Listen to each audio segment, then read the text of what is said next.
Barnard into Bracey, drives that. That's a good shot, and that's going to go through for 4. Lovely straight drive down the ground from Taylor. Barnard in short, pulled down to sort of fine leg, it's almost sort of between long leg really as opposed to fine leg. Well, he's only really a medium pacer. Yeah, Barnard impulse. This is picked up beautifully by Taylor. Hoiked away over mid-wicket, 1 bounce and down over the boundary. Hannon Dolby is into Bracey, who carves that one away through point, running out towards the boundary. Might not quite get there though, with the third man fielder coming round that will just get there. Whip it away down to long leg. Briggs in again, brings it forward, and he's got a catch, a return catch. He's picked up the wicket of the Gloucestershire skipper. Bracey has gone for 14. Caught and bowled by Briggs. A little bit fortunate. Last ball of the over. Miles is in. Wells plays a handsome drive just straight of mid-off. Miles stuck out the boot trying to stop the ball, but couldn't do so.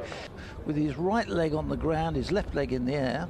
This one is driven in the air over the short extra cover. That will run away down to the extra cover boundary. A little bit dangerous for a moment, but hit hard by Wells.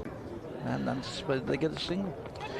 And that one's a attempted pull shot by Wells, which he doesn't quite get right. As Miles comes in, and that's edges it, and a good catch by Michael Burgess. Wells doesn't look too happy with the decision from the umpire, but the finger from David Lloyd went up. And in Dolby bowls, it's a bouncer, and well, they're appealing for a catch behind, and the finger goes up. Zafar complains. I think he thinks it should be a no ball. Yeah, well, for being overhead height, yeah. And that is cut nicely. That's going to ruin his figures somewhat. It's a 4. It was banged in short, and Taylor cuts it and beats the sweeper on the offside for a welcome boundary for Gloucestershire. Barnard is in, Taylor swings, gets a bottom edge, and the ball's going away down towards fine leg, and I think it will go to the boundary.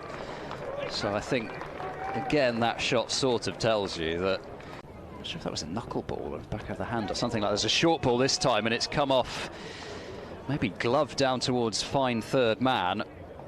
And indeed it was either off glove or, even if they've not been particularly quick bumpers, they've caused them problems. Barnard bowls to Taylor, who pulls firmly through mid-wicket for 4. That one wasn't really very short, and Jack Taylor has swatted it away. In again, Lintott. Oh, that's hit down the ground by Taylor, lofted high in the air, and that is going to be the first 6 of the Gloucestershire innings. Lintott hit for more 6s than any other Bears bowler in the T20 blast. That's pushed out the offside by Taylor, and that brings up his half century. He's moved pretty quickly to 50 from where he was, with Ollie Hannon Dolby taking 3 wickets and a couple for Ed Barnard as well. Gloucestershire have never found it easy, and there's another one, a slightly fortuitous one for Craig Miles as Anwar Ali tries to play him down the leg side, but it's a great diving catch by the Warwickshire wicketkeeper Michael Burgess. Last time Taylor was on strike to Lintott, and he's hit that in the air, and it's brilliantly caught by Ethan Brooks, diving forward and takes it low down. That's a terrific take from Brooks, and it's 115 for 9. Miles bowls, and getting across his stumps is Singdale to play that one down towards backward square leg. He'll collect a single, 116 for 9. Delivers it now, and Vamaker and cuts, finds the gap between cover and backward point, and should get 2 runs for this. Lintott in again, and he's bowled him, and that is the end of the innings. Lintott gets 1 through. Dale is bowled for 2, and Gloucestershire are all out for 120 in the 34th over.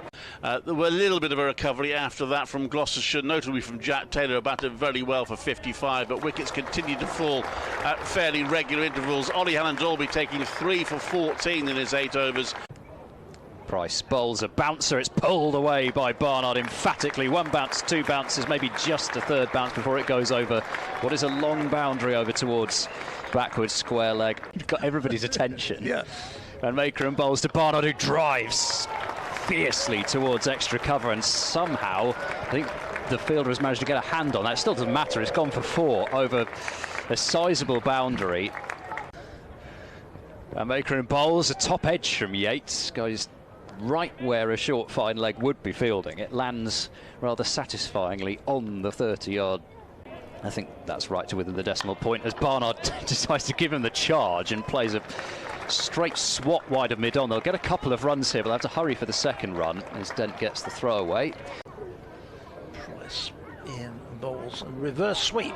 Sees this one race down to the boundary, down to his third man, but with the reverse sweep would effectively have been a fine leg. And it's kind of forced Ollie Price to come over the wicket, having started round the wicket as well.